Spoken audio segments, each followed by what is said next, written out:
हमारे साथ मौजूद हैं इस वक्त सुहेल देव भारतीय समाज पार्टी के नेता और ओपी राजभर जी के बेटे अरुण राजभर जी। आपका बहुत बहुत स्वागत है हमारे चैनल पे। बहुत बहुत शुक्रिया। टीवी 24 के दर्शकों को भी बहुत बहुत धन्यवाद। कल आपके पिताजी भारतीय जनता पार्टी में शामिल हुए और उनकी पार्टी जो है भारतीय सुहेल देव पार्टी भी पूरी तरह से देखा गया कि भारतीय जनता पार्टी में शामिल हुई। उससे आप लोग और आपके जो कार्यकर्ता हैं वो कितने खुश हैं? देखिए, सुहेलदेव भारतीय समाज पार्टी हमेशा से गरीबों के प्रति समर्पित, पिछड़े, दलित, आदिवासी, कमजोरों के प्रति समर्पित। तो जब समर्पित हमारे कार्यकर्ता रहते हैं और माननीय ओम प्रकाश राजभर जी पर पूरा भरोसा करके समर्पित रहते हैं, और जहां हमारे राष्ट्रीय अध्यक्ष जी का निर्देश होता है, जहां जिस तरफ संकेत होता है, जिस दिशा में जाने को होता है, ये पहले हमारे समर्थकों को, हमारे नेताओं को, हमारे कार्यकर्ताओं को सबको पता हो जाता है हम किस दिशा में राजनीति करें, हमको किस दिशा में जाना चाहिए। क्योंकि सबसे बड़ी समस्या है कि अगर आपको थाने पर कोई सुन नहीं रहा है तो आप कैसे सुना जाएगा। इसके लिए बाबा साहब अम्बेडकर ने एक योजना बताया था कि जब तक सत्ता के करीब आप नहीं रहेंगे तब तक आपकी समस्या का समाधान नहीं होता। सत्ता समस्या के समाधान के लिए बनाया गया है। तो जब देश के प्रधानमंत्री जी देश की समस्या का समाधान कर रहे हैं, अपराधियों का समस्या का समाधान कर रहे हैं, भ्रष्टाचारियों के समाधान कर रहे हैं, तो ऐसे ही जितने पिछड़े दलित आदिवासियों को धोखा देने वाले हैं, अब उनको भी समाप्त करने के लिए सुहेलदेव भारतीय समाज पार्टी ने जो योजना बनाई है, उसी कार्यक्रम में हम लोग भी एनडीए के साथ शामिल होकर के पार्टी को मजबूत करेंगे। और आने वाले समयों में उत्तर प्रदेश में जो पिछड़ों के साथ, दलितों के साथ अन्याय, कहीं भी जुल्म होगा, उसके खिलाफ सुहेलदेव भारतीय समाज पार्टी मजबूती से न्याय दिलाने के लिए लड़ेगी। समाजवादी पार्टी की तरफ से लगातार कहा जा रहा है कि ओपी राजभर जो हैं वो दल बदलू हैं, कभी इस पार्टी में होते हैं तो कभी इस पार्टी में, उनका कोई अस्तित्व नहीं है। क्या कहेंगे इस उनका कौन सा अस्तित्व है? 2017 में गठबंधन तो किए थे श्री सोनिया गांधी जी से, श्रीमती सोनिया गांधी से किया था कि नहीं किया था? फिर उसके बाद 2019 में किससे गठबंधन किया? श्री सुश्री मायावती जी से। तब तो ये बात उन्होंने नहीं समझा। फिर उसके बाद जैन चौधरी से किया, महान दल वालों से किया, पता नहीं कौन कौन से दल थे, सबसे किया था, हमसे भी किया था। तब तो यह बात अच्छी लग रही थी जब उनके साथ हम खड़े हो गए थे। और उसके बाद जैसे ही हट गए, मान लो हम खराब है, हम दल बदलू हैं, तो कांग्रेस भी दल बदलू कहे, बसपा को भी दल बदलू कहे। देखिए, ये कहने वाले लोग जो है ना, जनाधार विहीन है, मुद्दा विहीन है। समाज में अब इनको स्वीकारता हो नहीं रही है, और सुहेलदेव भारतीय समाज पार्टी की स्वीकारता धीरे धीरे बढ़ती जा रही है। और जिस तरीके से माननीय ओम प्रकाश राजभर जी गरीबों के प्रति समर्पित होकर काम कर रहे हैं, और माननीय प्रधानमंत्री जी के जो एक दिशा निर्देश मिल रहे हैं, माननीय अमित शाह जी का निर्देश मिल रहे हैं, और माननीय योगी आदित्यनाथ जी का जिस तरह योजनाएं चल रही हैं, इससे जब हर तबका लाभान्वित हो रहा है, तो लोगों को तकलीफ हो रही है कि ये लोग क्यों विकास के रास्ते पर जा रहे हैं, क्यों ना भ्रष्टाचार के रास्ते पर चलते हैं। तो जिन लोगों ने जैसा किया है, जिनके चश्मे में जैसा चेहरा नजर आता है, वैसे ही बोलते हैं। ये जितना गाली देंगे, जितना हमको उल्टा पुल्टा बोलेंगे, उतना ही हमारा समाज मजबूती से खड़ा होगा और हमारे साथ पूरे कंधे से कंधा मिलाकर चलने का प्रयास करेगा, और इन सबको चुनाव में जवाब भी देगा कि जैसे 2017 में इनको जवाब मिला था। यही अहंकार तो इनको खत्म कर रहा है। ये पिछड़े दलित के दुश्मन ये दोनों हैं, चाहे वो सपा हो चाहे बसपा हो। इन दुश्मन लोगों को अब उत्तर प्रदेश की जनता स्वीकार नहीं करेगी, और माननीय ओम प्रकाश राजभर जी के नेतृत्व में पूरी तरीके से एनडीए के साथ हमारे कार्यकर्ता खड़े होकर के आने वाले लोकसभा में 24 में 80 की 80 सीटें प्रधानमंत्री जी को जिता करके तिबारा प्रधानमंत्री बनाने की योजना चल रही। इसीलिए भ्रष्टाचार फाइल जिसकी खुल जा रही, सीबीआई से, ईडी से डर जा रहे हैं, पट से चले जा रहे हैं गठबंधन करने दूसरी जगह। तो हम लोग इस डर का राजनीति नहीं करते हैं, हम विकास की राजनीति करते हैं। अरुण जी, अभी कुछ दिन पहले ही जब विपक्ष की बैठक पटना में हुई थी तो उस दौरान आपके जो पिताजी हैं ओपी राजभर जी, उनका बयान आया था कि अगर मायावती जी और हमको विपक्ष की बैठक में बुलाया जाता तो हम वहां पर जाते। उसी को मुद्दा बना करके अब समाजवादी पार्टी कह रही है कि जो मायावती का झंडा उठाए हुए थे अब वही जाकर बीजेपी में शामिल हो गए हैं। तो क्यों नहीं ये चले गए थे उनको बनाने के लिए? हम तो एक दलित को बना के दिखाए ना। आदिवासी समाज के महिला को जब देश की राष्ट्रपति का चुनाव हो रहा था, तब ये दलित नजर नहीं आए थे, तब ये पिछड़े नजर नहीं आए थे, तब आदिवासी नजर नहीं आए थे। हम तो कह ही रहे थे ना कि बहन जी को प्रधानमंत्री बनाने के लिए सब लोग पहल करो।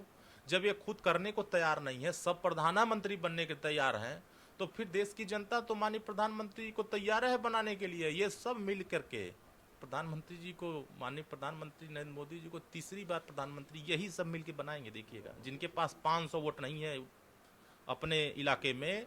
लेकिन समाजवादी पार्टी की तरफ से लगातार कहा जा रहा है कि आने वाले टाइम में जब लोकसभा चुनाव होगा तो भावी प्रधानमंत्री जो हैं वो अखिलेश यादव हैं। बना लिए ना, ये तो बना रहे थे मुख्यमंत्री है भावी, ये तो बन रहे थे 2019 में भी प्रधानमंत्री। देखिए, वो प्रधानमंत्री छोड़ दीजिए, अब वो कोई मंत्री नहीं बनेंगे।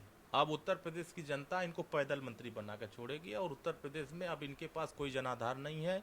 पिछड़े, दलित, आदिवासी जो नारा दे रहे हैं पीडीए का ना, पी मतलब पिछड़ों का उत्पीड़न करना, डी मतलब दलितों के साथ शोषण करना, जो ए मतलब है अल्पसंख्यकों को हिस्सेदारी न देना। तो ये उनका जो एक नारा चल रहा है वो सही चल रहा है कि आने वाले समय में ये सब मिल करके माननीय प्रधानमंत्री जी को तीसरी बार कुर्सी पर बैठाने का संकल्प लिए हैं, और उनको लाभ मिल रहा है। मैं तो कह रहा हूँ, समाजवादी पार्टी बताए ना, 4 बार सरकार थी, जातीय जनगणना क्यों नहीं कराए, शिक्षा में सुधार क्यों नहीं करा पाए, गरीबों का निःशुल्क बिजली क्यों नहीं करा पाए, गरीबों का इलाज फ्री क्यों नहीं करा पाए। ये करना चाहिए था ना। अगर मौका जनता नहीं देती और आप कहते तो बात समझ में आती है। अगर मौका दे करके आप कह रहे हैं तो आप बेईमानी कर रहे हैं, आप जनता के साथ धोखा कर रहे हैं। धोखा देने वालों को उत्तर प्रदेश की जनता हर चुनाव में धोखा दे रही है। अब उनके साथ कोई जाने को तैयार नहीं है। अरुण जी, आपकी पार्टी जब समाजवादी पार्टी से गठबंधन में गई थी तो आपका मुद्दा था कि अति पिछड़ों का विकास हो।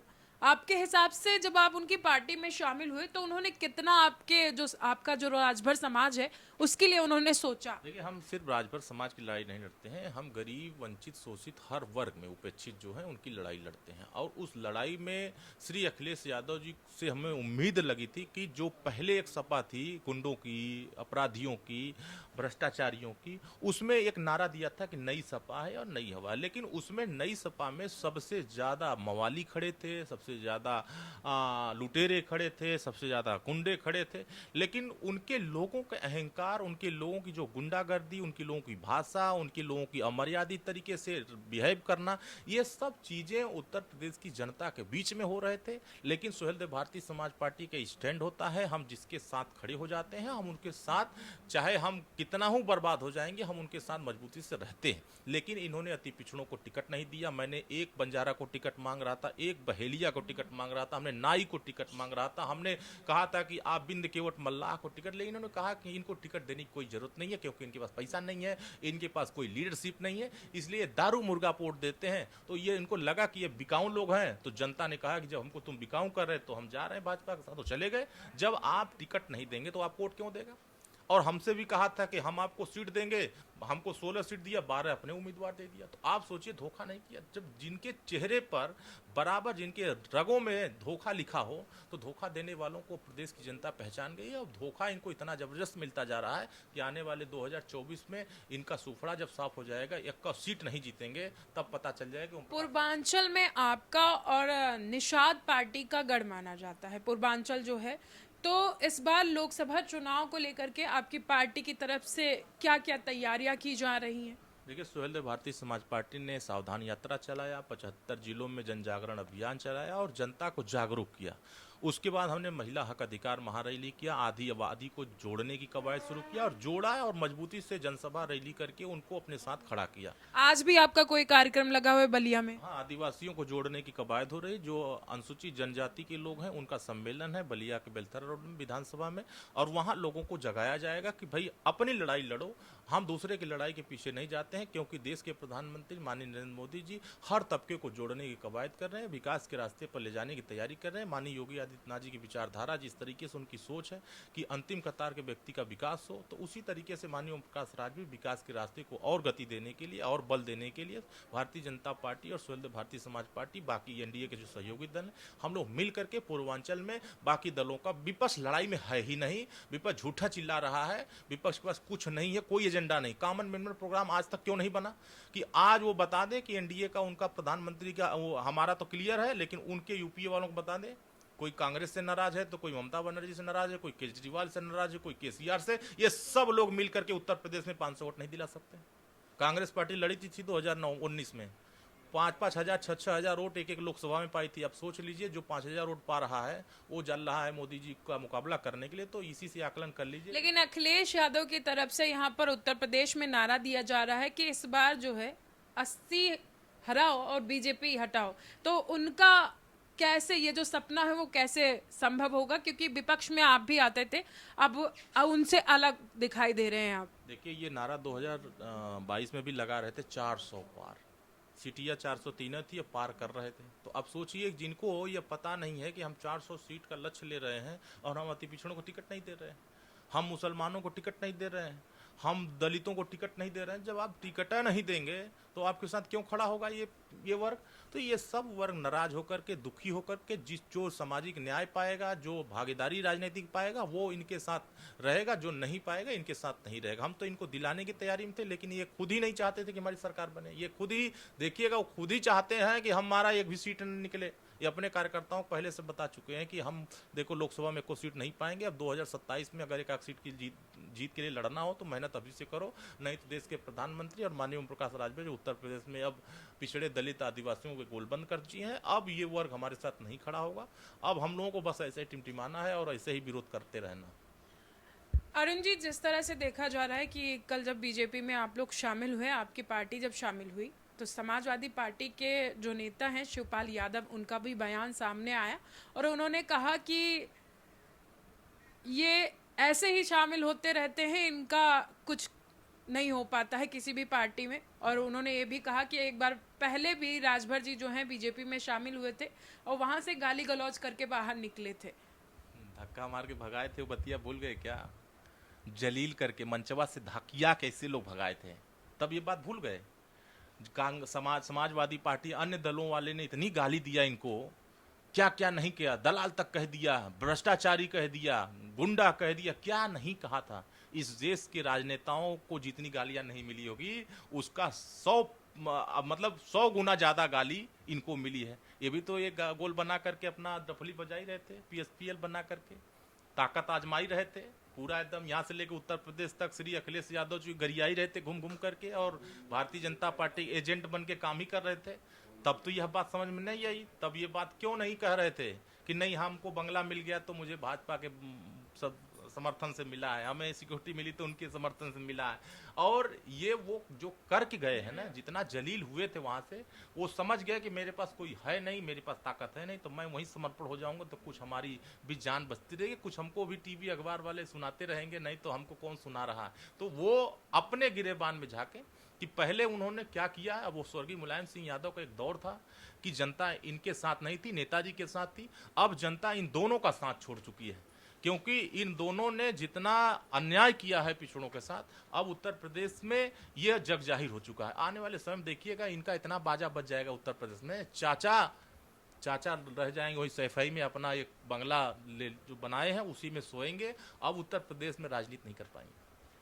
अरुण जी, किन मुद्दों के साथ इस बार आप बीजेपी में शामिल हुए हैं दोबारा से? देखिए हमारा एक बड़ा मुद्दा है कि भर और राजभर जाति को अनुसूचित जनजाति में शामिल कराना, समाज के गरीब तबकों को जिनके घर बिजली का बिल पहुंच गया है, बिजली का इस्तेमाल नहीं किया है, उनको उससे निजात दिलाना, और जो गरीब इलाज नहीं करा पाता है उनको इलाज मुफ्त में कराना है। सरकार एक पॉलिसी दी है 5 लाख रुपए का बीमा, उससे अलग हट करके जिनके पास वो सुविधाएं नहीं मिले उनको भी फ्री में इलाज कराने का जो हमारा संकल्प है उसको हम आगे बढ़ाने का प्रयास करेंगे। और गरीबों को जो शिक्षा में सुधार नहीं हो रहा है उसको और सशक्त करने के लिए हम प्रयास कर रहे हैं, और इन्हीं आधार पर हम जनता के गरीब योजनाओं को जो सरकार पहुंचा रही है उसको जन जन तक पहुंचाने के लिए हम इस योगदान में अपनी भी भागीदारी सुनिश्चित करेंगे।